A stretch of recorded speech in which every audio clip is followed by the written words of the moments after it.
Seorang prajurit dari Divisi Senapan Bermotor ke-150 Angkatan Bersenjata Rusia terekam menggunakan ranjau anti-tank untuk menghancurkan sebuah tempat perlindungan yang diduga ditempati oleh seorang prajurit Ukraina. Rekamannya diunggah di Telegram pada Rabu 26 Februari 2025. Menurut laporan yang beredar, insiden ini terjadi dalam upaya pasukan Rusia untuk merebut posisi pertahanan Ukraina.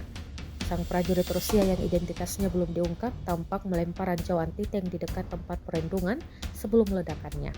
Ledakan besar terjadi menghancurkan struktur tersebut dan menewaskan setidaknya 1 personel militer Ukraina.